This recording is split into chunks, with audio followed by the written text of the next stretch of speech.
बिस्मिल्लाहिर्रहमानिर्रहीम। अस्सलाम वालेकुम dear students of class 8th। तो आज जो हमारा टॉपिक है वो है basic practice of crop production. क्योंकि एग्रीकल्चर हम अंडरस्टैंड कर रहे हैं और हमने इसमें ये अंडरस्टैंड किया कि एग्रीकल्चर के अंडर हम उन क्रॉप प्लांट्स की पैदावार करते हैं जो कि इंसान के लिए मुफीद है, जिससे कि हर एक इंसान को रिक्वायर्ड क्वांटिटी ऑफ फूड मिले। तो लेकिन एग्रीकल्चर जो है, इसमें जिन क्रॉप्स की हम पैदावार करते हैं, जिनकी हम प्रोडक्शन करते हैं, there are certain basic practices, there are conditions, there are requirements, there are tools, there are techniques, और जिनको हम स्टेप वाइज फॉलो करते हैं। तो जिसकी वजह से लास्ट पर हमारा जो मकसद होता है that is the yield, sufficient yield जो है, sufficient quantity of a particular crop जो है वो हमें हासिल होनी चाहिए। और इसके लिए कुछ कंडीशंस जो है वो बहुत ही ज़रूरी है ताकि जो है क्रॉप की जो गुड यील्ड है वो हासिल हो सके। फॉर एग्ज़ाम्पल, हमें राइट काइंड ऑफ सॉइल चाहिए, हमें जो अच्छी क्वालिटी का सीड्स अवेलेबल होना चाहिए, इस तरीके से रिक्वायर्ड क्वांटिटी ऑफ वाटर।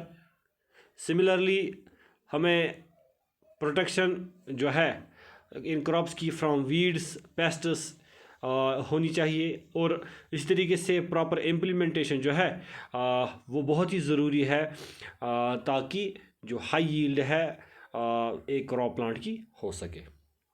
तो जो पहला पॉइंट हमें यहाँ पर है, जो मैंने आपको अभी बोला इस एग्रीकल्चर प्रैक्टिस में, that is the right kind of soil. तो गुड क्रॉप प्रोडक्शन के लिए सबसे पहले जो ज़रूरी है that is the piece of land, जो अवेलेबल होना चाहिए, जिस पर हम क्रॉप प्लांट्स की ग्रोथ कर सकेंगे in large number. And later on जब वहाँ से फिर हार्वेस्टिंग भी हम कर सकेंगे to obtain the seeds, to obtain the crops from the field. तो हम फिर मेजर करते हैं लास्ट पर इन किलोग्राम्स या इन टन्स या इन क्विंटल्स पर हेक्टेयर, जिसकी वजह से हम यहाँ पर जो आप ये मेजर करते हैं कि what is the amount of crop production which we had obtained. So इसमें there are some measures which are to be followed. For example, सबसे पहली जो बात है, it is जो field है, it should be open so that sunlight and air are abundantly available. Open field जहाँ पर sunlight available हो, जहाँ पर air अच्छे से available हो, ताकि in presence of sunlight, in presence of the available air, जो क्रॉप्स है इनकी पैदावार, ये क्रॉप जो है या क्रॉप प्लांट्स जो है वो अच्छे से इसमें नरिश हो सके, and then there will be high production later on. इस तरीके से जो फील्ड्स हैं उनको हमें प्रोटेक्ट करना है from the stay of kettles या अदर एनिमल्स। हमें खेतों को बंद रखना है, उनको तहफ़्फ़ुज़ देना है, उनको प्रोटेक्ट करना है, ताकि किसी किस्म का जो एनिमल है या किसी किस्म की ट्रेसपास वहाँ से ना हो जाए और जो हमारा क्रॉप है इट में डिस्ट्रॉय। सिमिलरली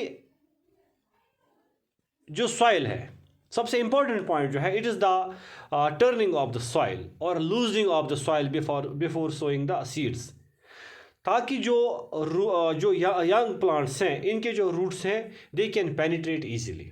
इस तरीके से जब हम टर्निंग ऑफ सॉइल करते हैं, टिल्टिंग ऑफ सॉइल करते हैं या लूजनिंग ऑफ सॉइल करते हैं, इससे जो एयर है वो अवेलेबल हो जाता है बिटवीन द सॉइल पार्टिकल्स इस प्लांट को। Similarly the plant it holds the soil firmly. इस तरीके से जो रूट्स हैं they become well ventilated. And also एक इम्पॉर्टेंट पॉइंट जो यहाँ पर है दैट इज़ कि वाटर होल्डिंग कैपेसिटी जो है दैट इंक्रीजेस। प्लांट्स जो है when loosing of soil takes place, then plants they hold the roots, they hold the soil with the help of their roots, and then they obtain the nutrients from the soil which are required by them. इसके बाद we need the right amount of, जो हमें जितना इस plant के लिए, crop plant की production के लिए जो जितना हमें वाटर ज़रूरी है उसी की प्रोडक्शन के लिए, that should remain available. Similarly जो सॉइल है, ये सॉइल जो है इसमें sufficient quantity of nutrient should be available, ताकि जो प्लांट्स हैं they will be grow healthy जब व्हेन न्यूट्रिएंट्स आर अवेलेबल। ना प्लांट्स की जब वहाँ पर पैदावार कल्टीवेशन करते हैं फील्ड्स में, वहाँ पर ऐसे भी प्लांट्स होते हैं जिनको हम अनवांटेड प्लांट्स बोलते हैं, जिनकी हमें ज़रूरत नहीं होती है, which are usually called weeds. तो इन वीड्स को हमें रिमूव करना है। इतना नंद करान कशर पठन पन्नस खास मज़, ताकि तुम प्लांट्स यम जन ज़रूरत कहें, यम जन अत रिक्वायर्ड क्रॉप प्लांट सतन ग्रोथ पन हावान, तुमन प्लांटन रिमूव करान, और ताकि युस जन अत न्यूट्रिएंट सॉइल मज आसन, तुम न्यूट्रिएंट्स कर हासिल सिर्फ और सिर्फ तुम सन क्रॉप प्लांट्स यम जन डिजायर्ड यमन पे मेहनत करान या यहज पैदावार हासिल कर यहान।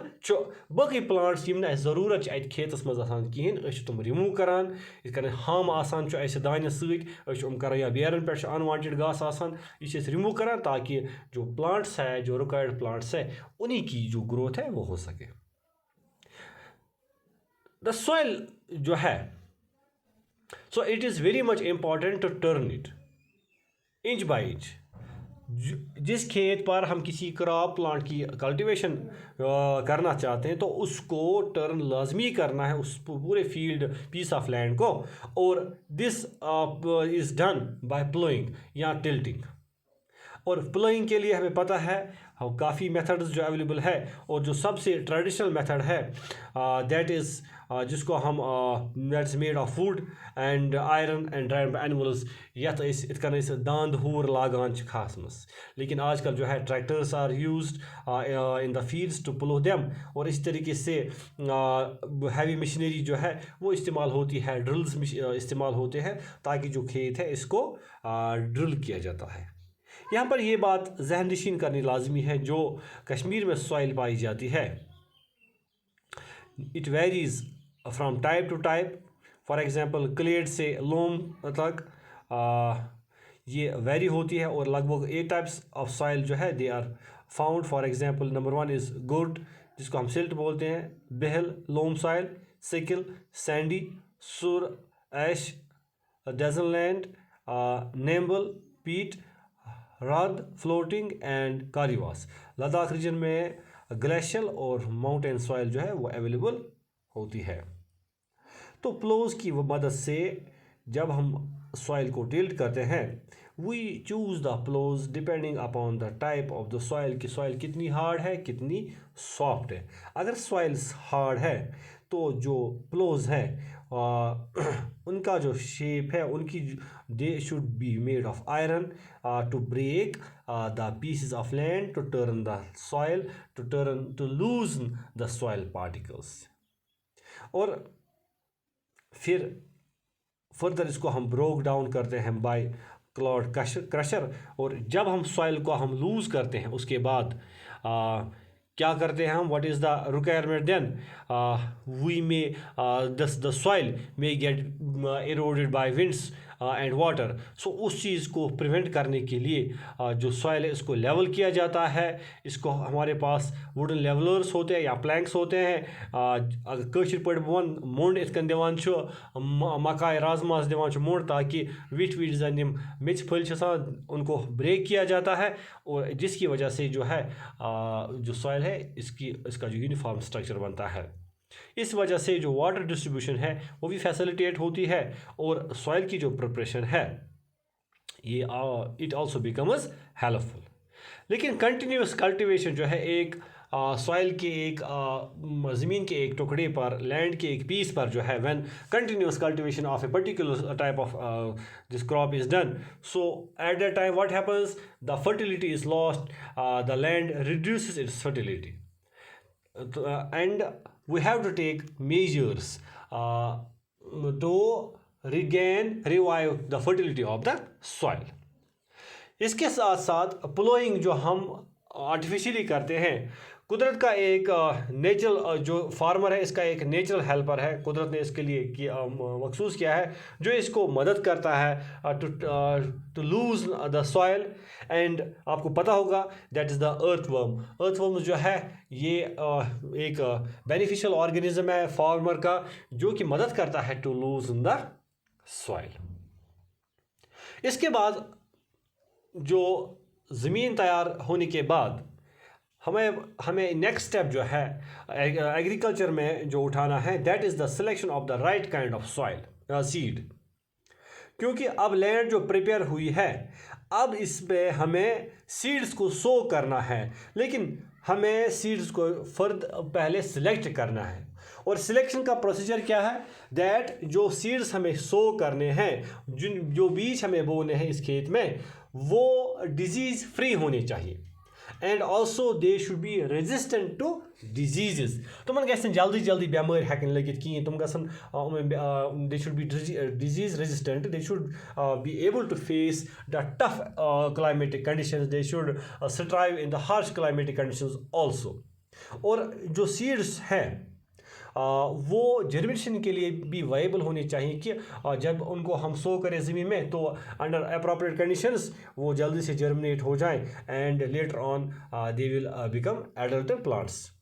तो सीड्स जो है वो हमें हासिल करने हैं फ्रॉम द हेल्दी प्लांट जो कि रेजिस्टेंट हो, डिजीज़ रेजिस्टेंट हो, स्ट्रेस रेजिस्टेंट हो, उन प्लांट से हमें सीड्स को हासिल करना है। And seeds of good quality जो है they can be also obtained from the national seed cooperation. तो आज के लिए इतना सबक काफ़ी है, इंशाल्लाह बाकी बात हम कल करेंगे।